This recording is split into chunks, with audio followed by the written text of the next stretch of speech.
My name is Rosina, and I am 29 years old, working as a software engineer in Boston. I have an identical twin sister named Melanie, and our relationship has always been close but complicated. I was engaged to my fiance James, and we had been saving for our wedding when my parents betrayed me in a way I never expected. Looking back, I should have seen it coming after years of favoritism toward Melanie throughout our childhood. Before I dive into how my parents betrayed me, tell me where you're watching from and hit that subscribe button if you've ever felt like the less favored child in your family. Growing up in suburban Connecticut with my identical twin, Melanie was like living in a constant shadow. From the outside, our family looked picture perfect. My father, Richard, worked as an investment banker, bringing home a substantial income that afforded us a comfortable lifestyle in an upscale neighborhood. My mother, Diana, a former beauty queen who never let anyone forget her glory days, managed our household with precision and high expectations. The signs of favoritism started early. Melanie and I may have shared identical DNA, but our personalities couldn't have been more different. She was outgoing and charismatic, from the moment she could talk easily, winning people over with her smile and social grace. I was quieter, more analytical, preferring books and science experiments to social gatherings. Our parents, especially our mother, gravitated toward Melanie's more visible talents. By age 8, Melanie was competing in junior beauty pageants, with our mother spending weekends curling her hair and practicing runway walks. I would sit in the audience next to my father watching as he beamed with pride while Melanie performed. When I won the school spelling bee that same year, my parents attended, but spent the drive home talking about how Melanie would have done if she had participated. That became the pattern. My achievements were acknowledged, but quickly overshadowed by Melanie's activities or potential. By middle school, the differences in how we were treated became impossible to ignore. Melanie joined cheerleading and immediately became the center of our parents' universe. Her competitions and practices structured our family calendar. Meanwhile, I joined the science club and excelled in mathematics, earning recognition from teachers but rarely from my parents. The most painful memory from that period happened when I was 13. After months of work, my science project on renewable energy was selected to represent our school at the state competition. It fell on the same weekend as one of Melanie's regional cheerleading events. I still remember the conversation at dinner when I announced my news. "That's nice, honey," my mother said, without looking up from adjusting Melanie's competition schedule on her planner. "Your father can probably take you." But when Melanie's coach called saying they needed parent volunteers for the cheerleading competition, plans changed. "Rosina, you understand, right?" my father said. "Melanie needs us there. Your project will still be standing, whether we see it or not." I ended up taking the bus to the state competition alone, where I won first place. My science teacher drove me home. My parents didn't ask about it until 2 days later, after they had finished celebrating Melanie's team placing third in their division. Our 16th birthday revealed the disparity in our parents' eyes more clearly than ever before. We gathered in the driveway for what my parents called a special surprise. My mother handed Melanie a small box with car keys inside. Minutes later, my father pulled up in a brand new red convertible with a giant bow on it. "For our social butterfly," my mother said, hugging Melanie. "You'll need this for all your activities and, of course, to drive to school." Then they handed me a box containing a new laptop. "For our little scholar," my father said. "This should help with all your assignments." The laptop was useful, but the message was clear.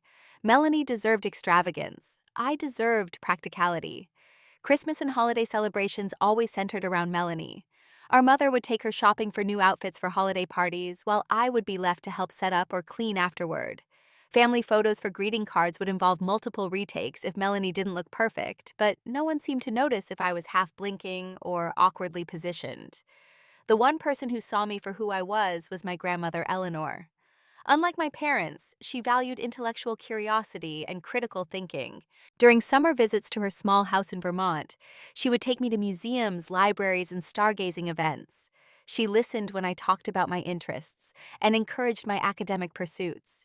"Your mind is your greatest asset, Rosina," she would tell me. "Never let anyone convince you that it's less valuable than any other quality." When grandmother Eleanor passed away when I was 18, I felt like I had lost my only ally. At the reading of her will, I learned she had left me a small inheritance of $10,000, specifically designated for my education. Your grandmother always said you had a bright future ahead of you, the family lawyer told me. My parents were visibly surprised by this specific bequest to me. Later that evening, I overheard them discussing it. It's not fair to Melanie, my mother said. Eleanor should have split it evenly. We could suggest Rosina share it, my father replied, or maybe put it into the family account for safekeeping. The next morning, they approached me with fake smiles, suggesting I might want to contribute my inheritance to the family fund they had supposedly been building for both our futures. We can manage it better, my father said.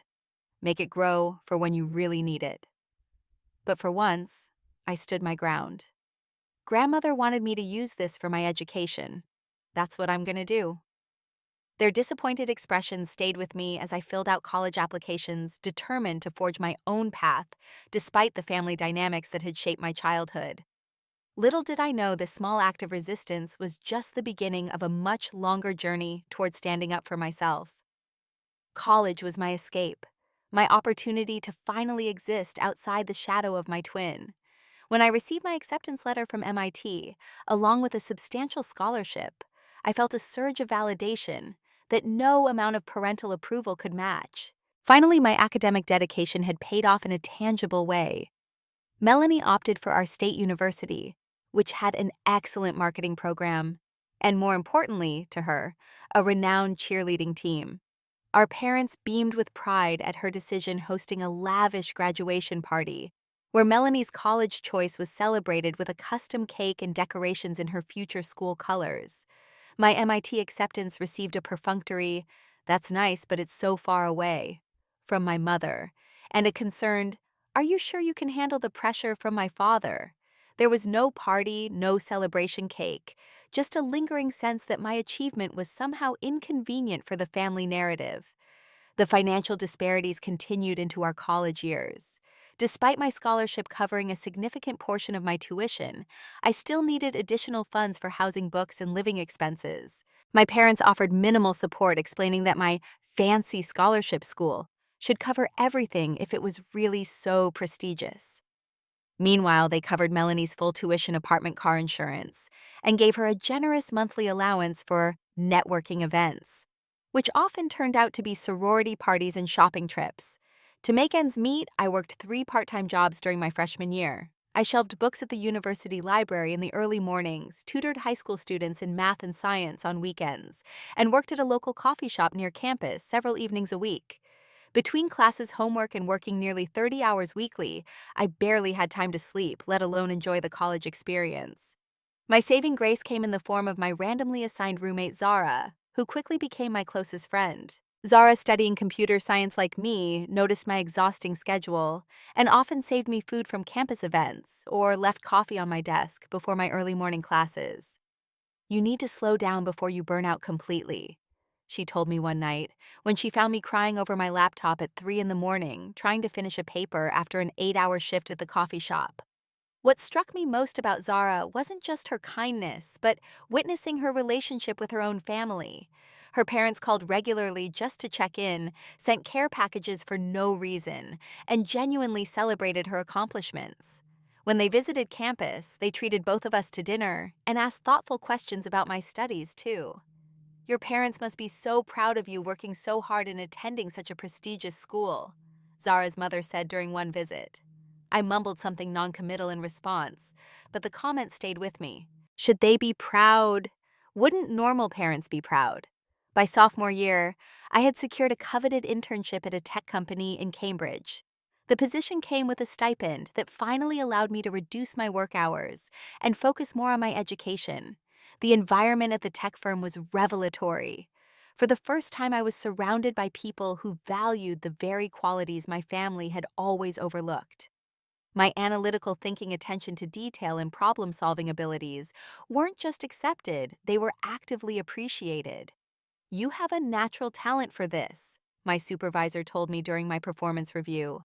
"The way you approach problems is exactly what we're looking for in future hires."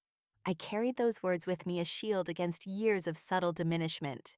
When I called home to share the positive feedback, my mother listened briefly before interrupting. That's nice, honey, but did you hear Melanie was nominated for Greek Woman of the Year? We're driving up this weekend for the ceremony. I graduated from MIT with honors and immediately received multiple job offers. I accepted a position with a software company in Boston, partly because of the opportunity it presented, and partly because the distance from Connecticut felt necessary for my well-being. My graduation ceremony was attended by Zara and her parents. My own family arrived late, having attended Melanie's graduation the day before, and left early because my mother claimed the crowds gave her a headache. In the one photo we took together, my parents stood closer to each other than to me, their smiles stiff and perfunctory. In the years that followed, I built a life in Boston that felt increasingly like my own. I rented a small but sunny apartment in Cambridge, made friends through work and local tech meetups, and began to realize that family isn't just defined by blood. I created distance from my parents without officially cutting ties, limiting our interactions to occasional phone calls and obligatory holiday visits. My first serious relationship after college was with Thomas, a fellow software engineer I met through work. He was brilliant and kind, but ultimately couldn't understand the complexity of my family situation. "They're your parents," he would say whenever I expressed hurt over some slight or another. "I'm sure they love you in their own way." After one particularly painful Christmas visit home, where my parents spent the entire dinner praising Melanie's new promotion, while asking nothing about my recent project leadership role, Thomas and I had our final argument. "You're too sensitive about this stuff," he said. "Every family has favorites. You need to get over it." I ended our relationship that night, realizing I needed someone who could understand that family dynamics can be genuinely damaging, not just minor annoyances to overcome. I started therapy shortly after working through the childhood wounds that continue to affect my adult relationships. My therapist helped me see the patterns of emotional neglect that had shaped my self-perception and gave me tools to establish healthier boundaries with my family. "Your experiences are valid," she told me. "What you're describing isn't normal family favoritism. It's a pattern of comparative neglect that has real consequences for your emotional development." Those sessions gave me permission to trust my own perceptions and to stop minimizing my experiences. I wasn't oversensitive. I wasn't imagining things. The inequality in how my sister and I were treated was real, and it had affected me in profound ways. It was at a tech conference in New York that I met James. I was presenting a session on software security, and he asked the most insightful question during the Q&A portion. We ended up talking through the entire networking event afterward, connecting over shared interests in cybersecurity hiking and obscure science fiction novels. Unlike Thomas, James listened when I eventually shared stories about my family. He didn't try to explain away their behavior or suggest I was overreacting. Instead, he expressed genuine outrage on my behalf. "That's not okay," he said simply. "No parent should make one child feel less valuable than another." After 2 years of dating with James becoming my partner in every sense of the word, I finally felt like I had found someone who saw me completely and valued all the parts of me that my family had dismissed. For the first time, I began to envision a future where I could create my own family dynamic, one built on mutual respect and genuine affection, rather than comparison and conditional approval. James proposed on a crisp autumn morning during a hike in the White Mountains. We had reached a stunning overlook just as the sun was rising, painting the valley below in shades of gold and amber. As I turned to comment on the view, I found him on one knee holding a simple but elegant ring. "Rosina," he said, his voice steady despite the emotion in his eyes. "You are the most brilliant, resilient, and loving person I've ever known. Would you do me the honor of building a life together? Will you marry me?" The joy I felt in that moment was overwhelming. This man who had taken the time to truly know me wanted to create a future with me. I said yes through happy tears, and we spent the rest of the hike talking excitedly about what our wedding might look like. We agreed on a time frame of about a year, giving us plenty of time to plan and save. Both of us wanted a celebration that reflected our personalities. Nothing extravagant but meaningful and personal with the people who truly supported our relationship. Calling my parents to share the news was a reflex more than a desire. Years of therapy had helped me establish better boundaries, but some part of me still hoped for their genuine happiness at this milestone in my life. Mom, Dad, I have some exciting news, I said during our monthly phone call. James proposed this weekend and we're engaged. The silence that followed lasted just a beat too long before my mother responded. Oh, that's unexpected. But congratulations, I suppose. Have you set a date? My father chimed in with practical concerns rather than congratulations. Weddings are expensive these days. Are you sure you're financially prepared for this?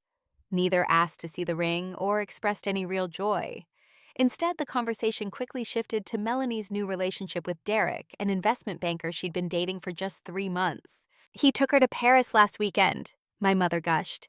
We think he might be proposing soon, too. Wouldn't that be wonderful? I ended the call feeling the familiar ache of disappointment. James squeezed my hand in silent support as I blinked back tears. They're missing out, he whispered. Their loss. 2 weeks later, I received an unexpected call from my father. His tone was unusually warm as he asked about our wedding plans and suggested we come for dinner to discuss things further. Your mother and I have been talking, he said. We want to help with the wedding. In fact, we've been saving for this moment for years. Surprised and cautiously optimistic, James and I drove to Connecticut the following weekend. Over dinner, my parents revealed they had set aside $30,000 for my wedding. We've always had a wedding fund for both you girls, my mother explained. We want you to have the day you deserve. I was stunned. This level of generosity was unprecedented and completely contradicted their previous indifference to my engagement. Part of me was suspicious, but another part desperately wanted to believe that perhaps they were finally seeing me as equal to my sister. Thank you, I said, genuinely moved. This means a lot to us. My father raised his glass in a toast. To Rosina and James, may your planning go smoothly.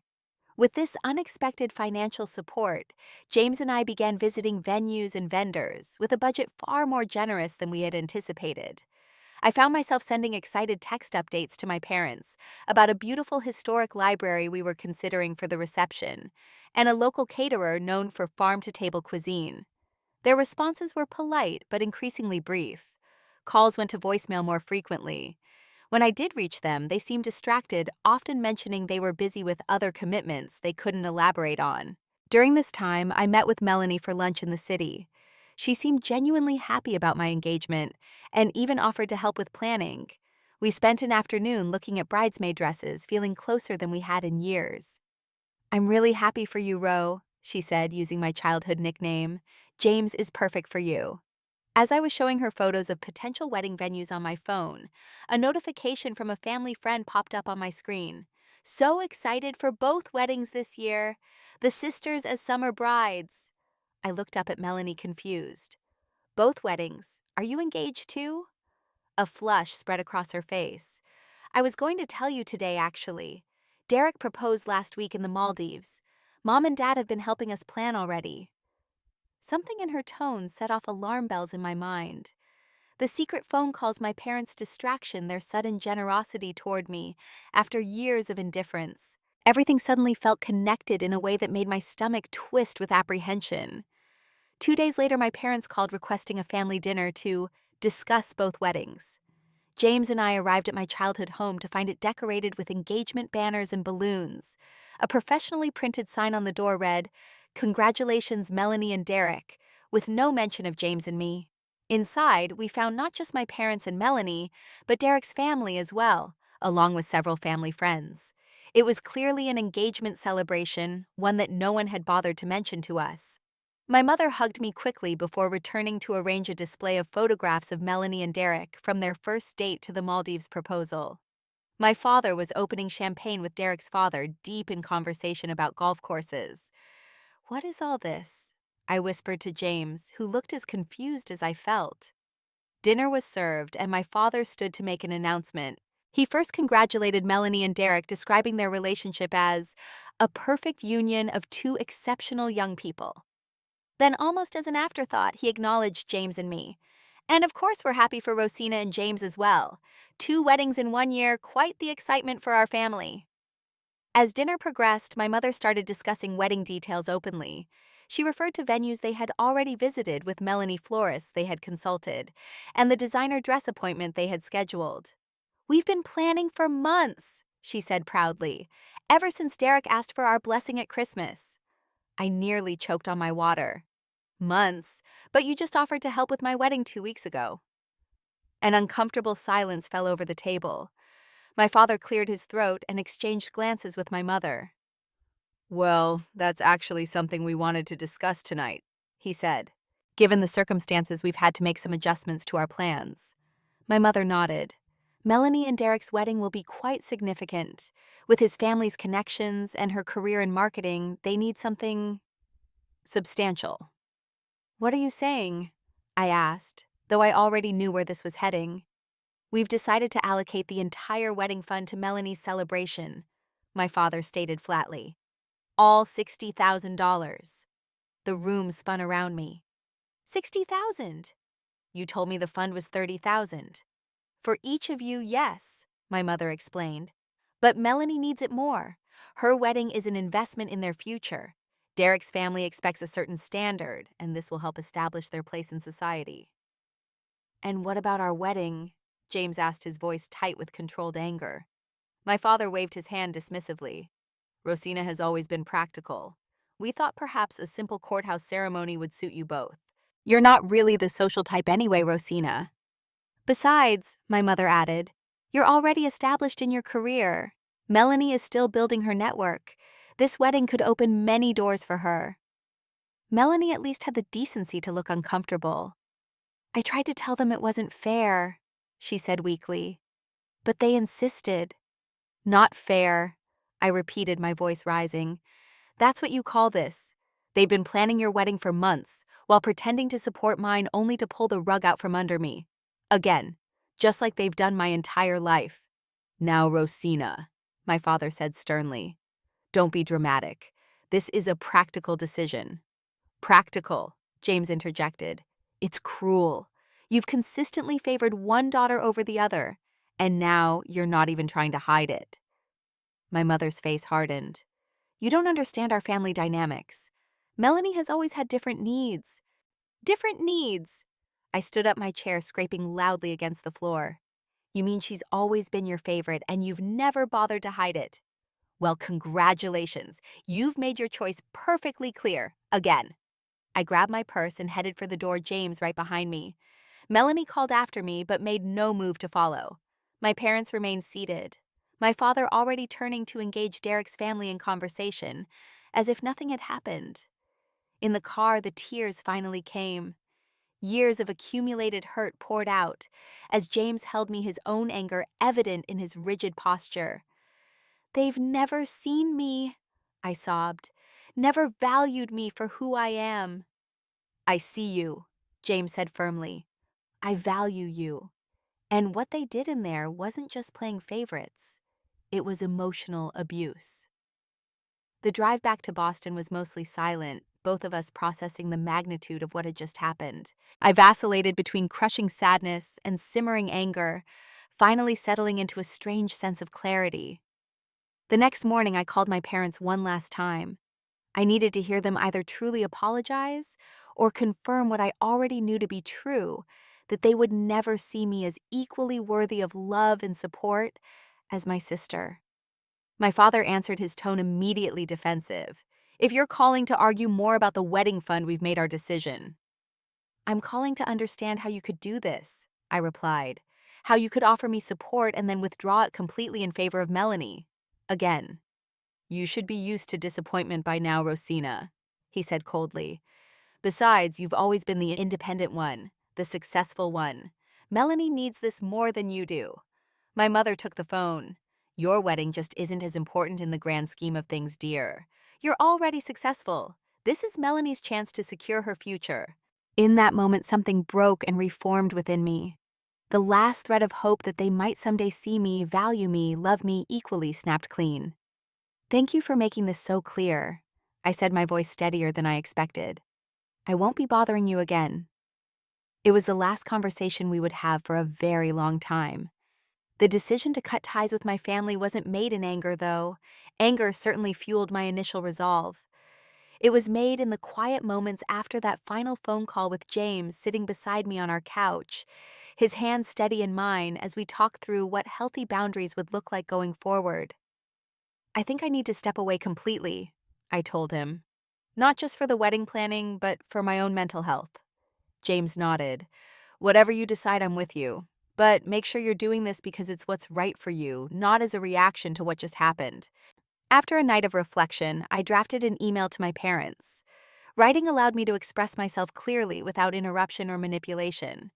I explained that their actions regarding the wedding fund were not isolated incidents, but part of a lifelong pattern of favoritism and emotional neglect. I stated that for my own well-being, I would be taking an indefinite break from our relationship.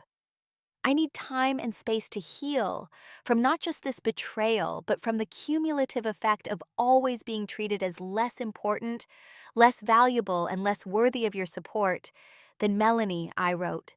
Please do not contact me. If and when I'm ready to reconsider this boundary, I will reach out to you.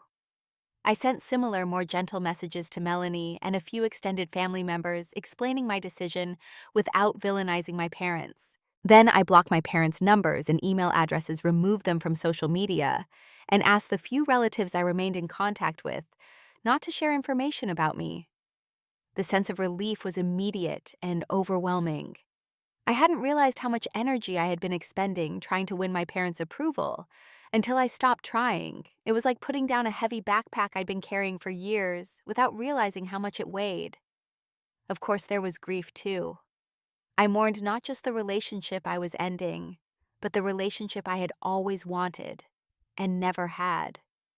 I grieved for the little girl who had tried so hard to be seen, and for the woman who had finally accepted that some people cannot give what they do not possess.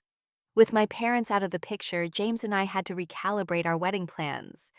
Our budget was significantly smaller, but somehow the process became more joyful. Without the weight of my parents' expectations or judgment, we were free to create a celebration that truly reflected us.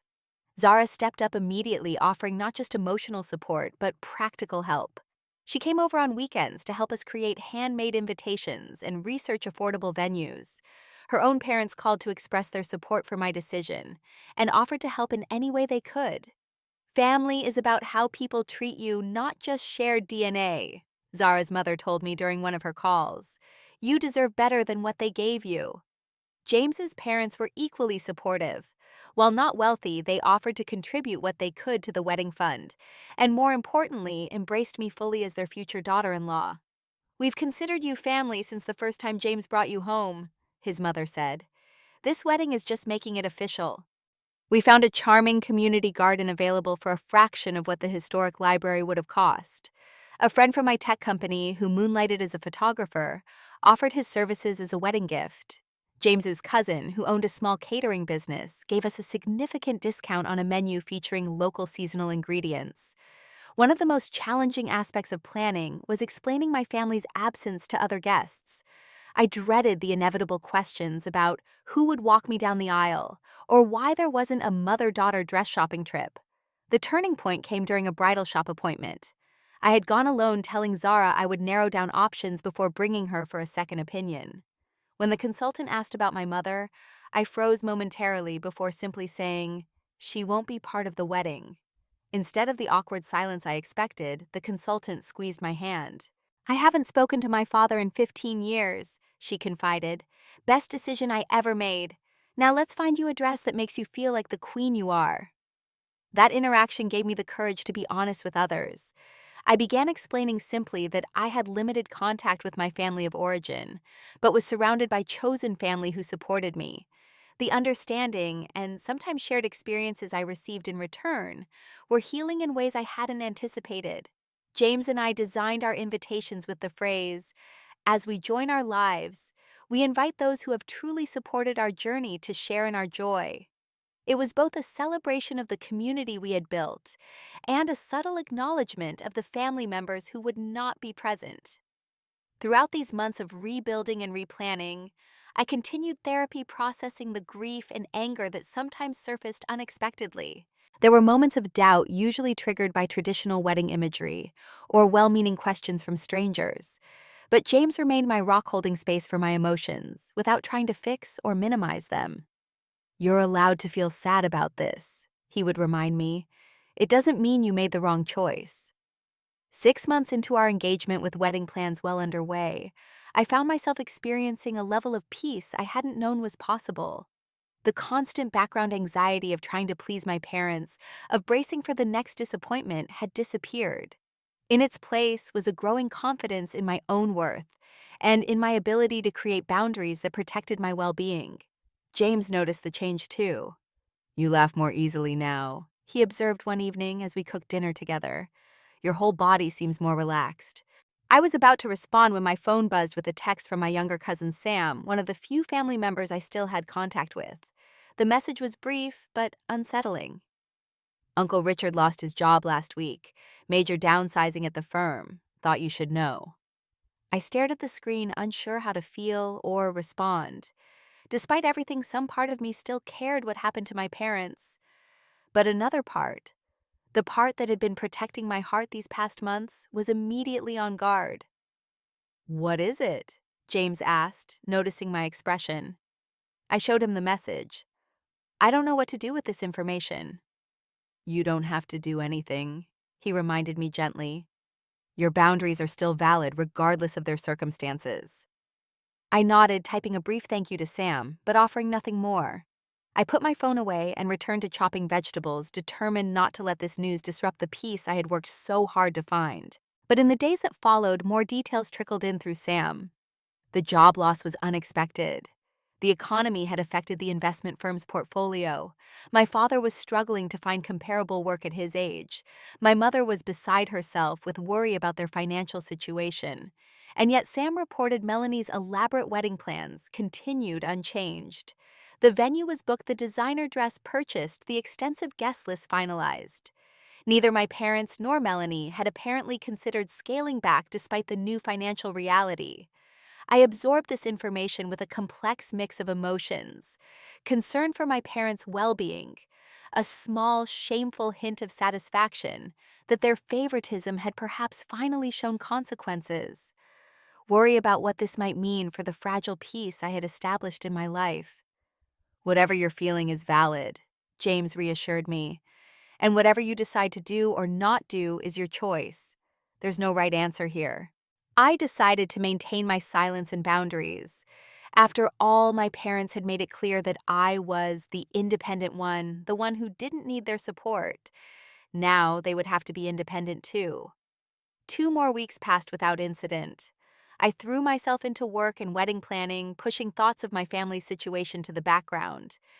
Then late one evening, my phone rang with a number I didn't recognize. Against my better judgment, I answered. It was my mother, her voice thick with tears. "Rosina, please don't hang up. We need to talk." "Mom," I said, my voice steady despite the sudden racing of my heart, "I asked you not to contact me." Her breathing was audible through the phone, shaky and uneven. "I know, and I wouldn't if it wasn't important. Please, just listen." James, seeing my expression, moved closer on the couch, his presence a silent reminder that I wasn't alone. "You have 2 minutes," I said. "Your father and I are in trouble," she began, her voice dropping to a near whisper.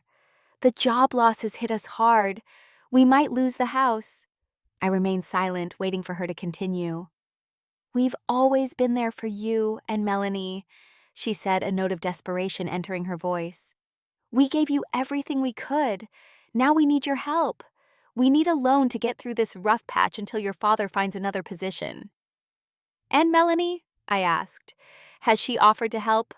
A pause. "Melanie's in a different position. All her savings are tied up in wedding deposits, non-refundable ones." Of course they were. I closed my eyes, fighting the familiar wave of hurt and anger. "Rosina, please," my mother continued. "I know things haven't always been perfect between us, but we're still family. Your estrangement has been so hard on your father, adding to his stress. It probably contributed to his job performance suffering."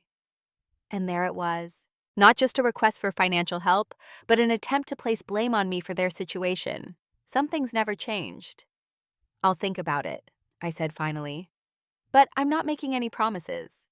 Could we meet? She pressed. Talk in person. Your father misses you. Against my better judgment, and with James's reluctant support, I agreed to meet them at a neutral coffee shop halfway between Boston and Connecticut. James insisted on coming with me, a condition I gratefully accepted.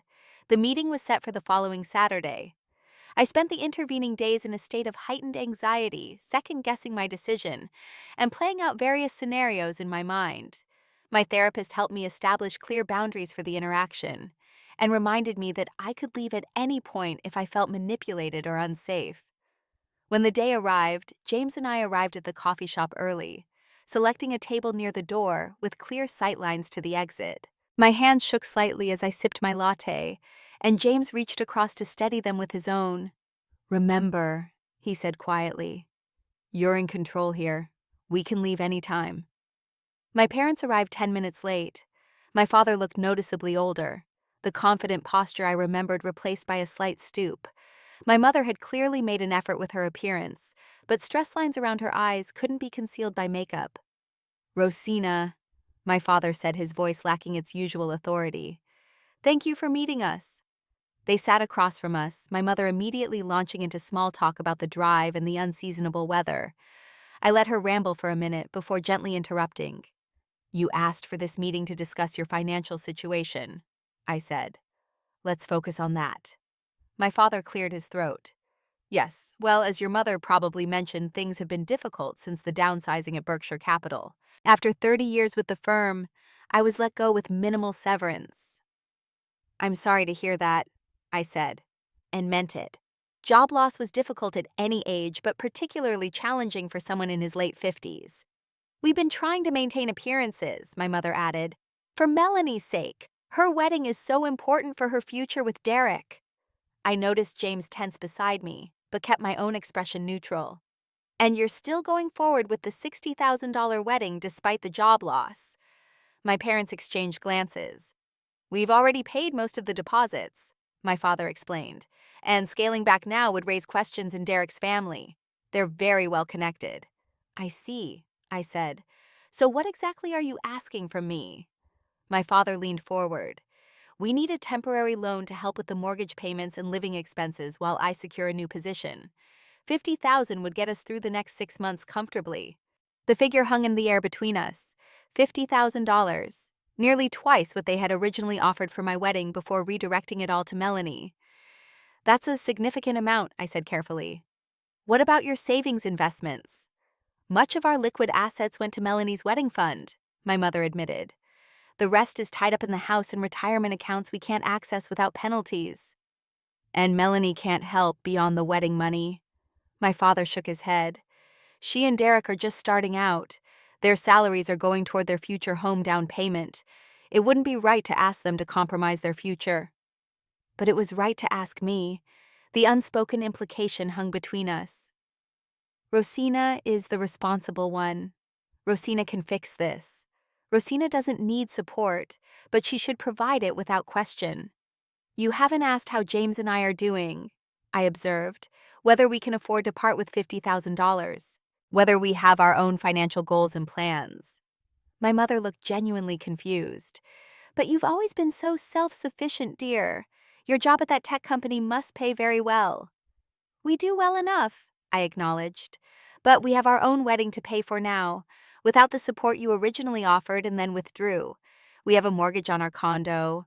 We have student loans. We have our own financial goals." "This would just be a loan," my father insisted. "We'd pay you back as soon as I'm employed again."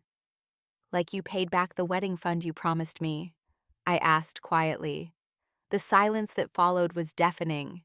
My parents stared at me, seemingly shocked that I would bring up their betrayal so directly. It confirmed what I had already suspected. They felt no genuine remorse for what they had done. In their minds, redirecting my wedding fund to Melanie had been perfectly reasonable, not something that required apology or acknowledgement. In that moment, I saw with perfect clarity that nothing had fundamentally changed. They still viewed me primarily as a resource, not as a daughter with her own needs and feelings. They still prioritized Melanie's wants over my basic expectation of fair treatment. They still believed I should simply accept whatever scraps of consideration they offered, while giving them my unconditional support. I've thought a lot about our relationship over these past months. I said, my voice steady, despite the emotion building in my chest. About the patterns that have defined it for my entire life. I've accepted that you will always favor Melanie. That's your choice to make. But I get to make choices too. My father started to interrupt, but I held up my hand. I'm not finished. I will help you, but on my terms. I can offer $10,000, not as a loan, but as a gift with conditions. My mother's eyes widened. Conditions? Yes. First, I want a written acknowledgement that you redirected my wedding fund to Melanie despite promising it to me. Second, I want you to attend 3 family therapy sessions with me to begin addressing the decades of favoritism that have damaged our relationship. Third, I want you to respect my boundaries going forward, which includes not showing up unannounced or making demands. My father's face reddened. This is ridiculous. We're your parents. You can't put conditions on helping family. Actually, I can, I replied calmly. Those are my terms. $10,000, which is coincidentally the exact amount grandmother Eleanor left me that you tried to take control of when I was 18. You can accept my offer or decline it, but I won't be manipulated or guilted into giving more. My mother reached across the table, her hand stopping just short of touching mine. Rosina, please be reasonable. $50,000 would barely cover 6 months of expenses. $10,000 is nothing. It's what I'm offering, I said. Take it or leave it. My father stood abruptly. I think this meeting is over. Come on, Diana. My mother hesitated, looking between my father and me with uncertain eyes. For a brief moment, I thought she might stay, might finally see me and my pain. But then she stood and followed him, pausing only to say, I hope you'll reconsider, Rosina. We're still your parents despite everything. I watched them leave, feeling strangely calm. James squeezed my hand. You okay? I nodded.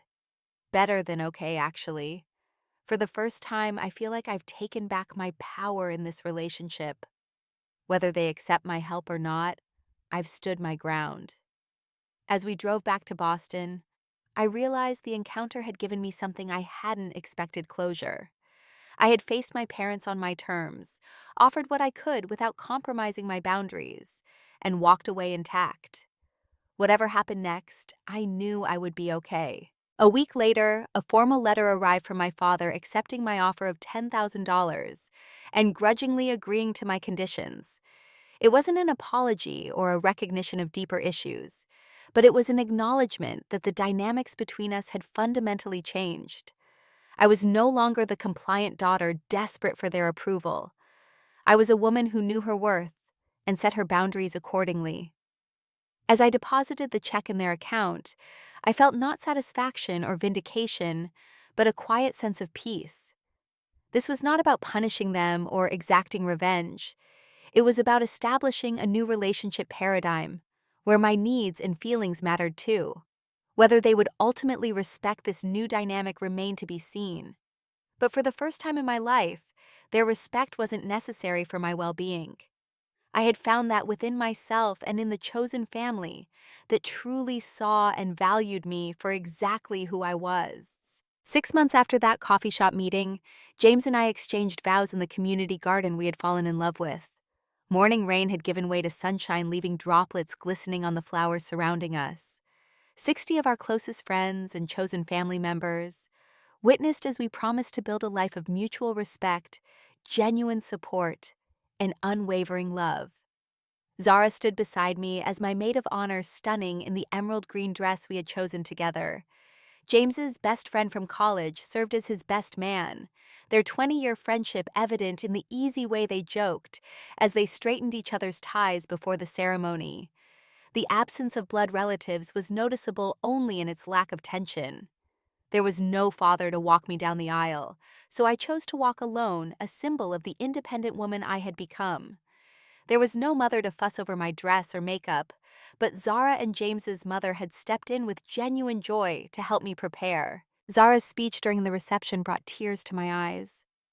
I've watched Rosina grow from a brilliant but hesitant young woman into someone who knows her worth and demands nothing less than the respect she deserves, she said, raising her glass. And in James, she's found someone who has never questioned that worth for a second.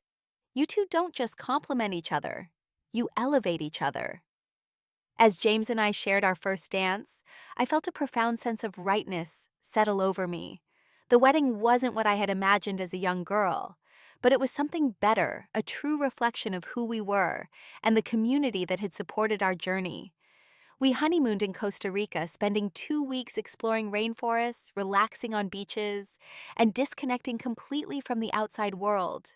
Away from daily stresses and family complications, I found another layer of healing. With each day spent fully present with James, the grip of old wounds loosened further. When we returned home, I found several voicemails and text messages waiting. 3 were from my mother, gradually increasing in urgency. 1 was from Melanie. The final one was from my father, his tone notably different from the others. I listened to them in order, sitting on our couch with James beside me, his silent support a comfort as I navigated this unexpected contact. My mother's messages started with casual inquiries about the wedding, and honeymoon progressed to hints about my father's continued job search, and ended with a direct mention of the family therapy sessions I had required as a condition of my financial help. "We've been thinking about those sessions you mentioned," she said, her voice careful. "Perhaps we could discuss the details when you have time." Melanie's message was surprising in its vulnerability. "Ro, I don't know if you'll listen to this, but I wanted you to know that Derek and I have decided to scale back our wedding significantly. After seeing what happened with Dad's job, it just doesn't seem right to spend so much money on one day. I also wanted to say I'm sorry. Not just for the wedding fund situation, but for all the times I accepted the favoritism without questioning it. I miss you." My father's message was the most unexpected.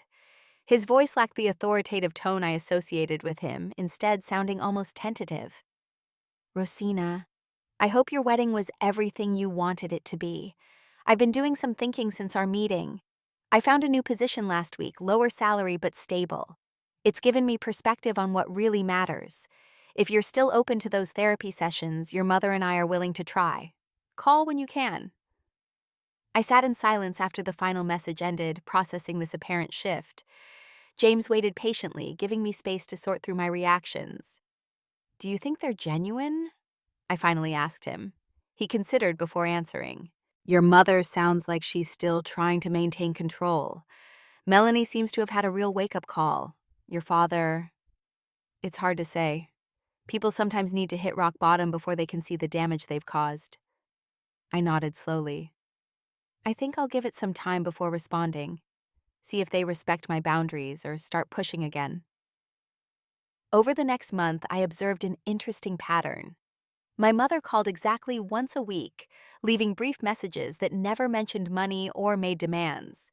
Melanie sent occasional texts, sharing updates about her scaled-back wedding plans and asking genuine questions about my life.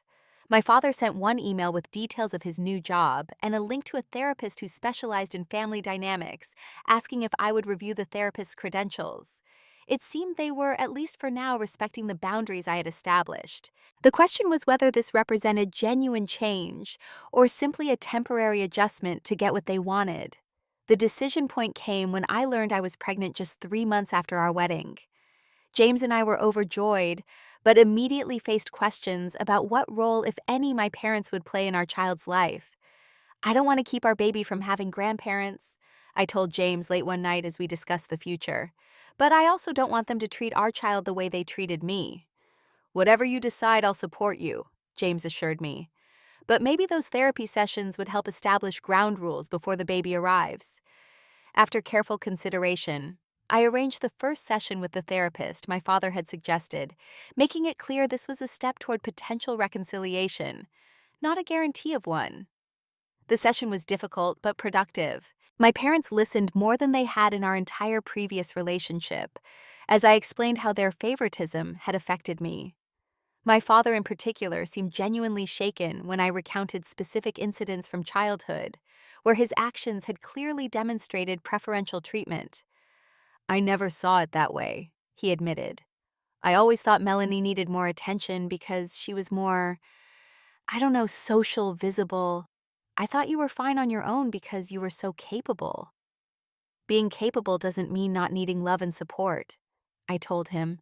It just meant I learned not to ask for it because I knew I wouldn't receive it. By the third session, we had established a framework for moving forward. I would allow limited contact monthly family dinners and occasional phone calls with clear boundaries. They would respect my decisions regarding my life and eventually my child. We would continue therapy to address deeper issues as they arose. My mother struggled the most with the new dynamics. Having spent decades as the family authority, she found it difficult to accept that her relationship with me now came with conditions and limitations. There were slips and missteps, moments when old patterns emerged, but also genuine efforts to change. I don't know how to be different, she confessed during our fourth session. I've always thought I knew what was best for everyone. You could start by asking instead of assuming, I suggested, by listening to what I say I need rather than telling me what you think I should want. When our daughter Ellie was born a year after our wedding, I saw another shift in my parents. My father, now working in a less demanding role with more reasonable hours, seemed determined to be a different kind of grandfather than he had been a father. He showed up when he said he would listen attentively to our parenting preferences and never compared Ellie to any other children. My mother had a harder adjustment but made visible efforts. When she slipped into old behaviors, offering unsolicited advice or making comparisons, she would catch herself and apologize. Small steps, but meaningful ones. Melanie, to my surprise, became one of my strongest advocates. Having witnessed the family dynamics from a new perspective through therapy, she began calling out favoritism when she saw it. "Mom, you're doing it again," she would say gently, when our mother made a comment comparing our lives or choices. "Rosina and I are different people with different paths. Neither is better or worse. The relationship with my family will never be what I wanted as a child. The wounds run too deep. The patterns were established too early. But we have found a new equilibrium, one based on respect for boundaries and recognition of past harms. It's not perfect, but it's healthier than what came before. More importantly, I have created my own family with James and Ellie, one built on the values I had to learn through their absence: unconditional love, mutual respect, celebration of differences, and genuine support. I have broken the cycle of favoritism and comparison that damaged my childhood, replacing it with acceptance and affirmation. When I look at my daughter, I make a daily promise to see her for exactly who she is, not who I might want or expect her to be, to celebrate her unique qualities without comparing her to others, to ensure she never questions her worth or place in our hearts. The journey from doormat to empowered woman wasn't easy or straightforward. It required painful confrontations, difficult boundaries, and the courage to walk away from toxic dynamics, even when they came from those who should have loved me most. But the freedom I found on the other side has been worth every difficult step. I've learned that forgiveness doesn't necessarily mean restoration of relationships. Sometimes it simply means releasing the anger and expectation that people will be different than they are. I've forgiven my parents, not for their sake, but for my own peace, while still maintaining the boundaries necessary for my well-being. Most importantly, I've discovered that family isn't defined by blood, but by how people treat each other.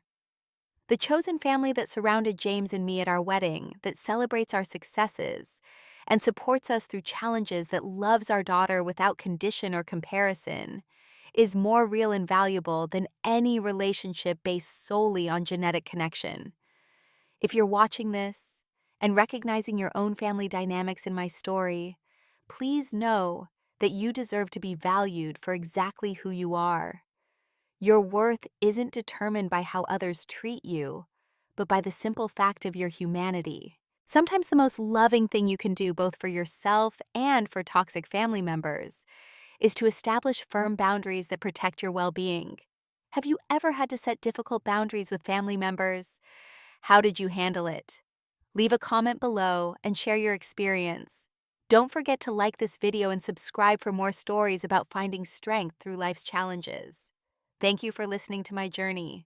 And remember, you are worthy of respect and genuine love exactly as you are.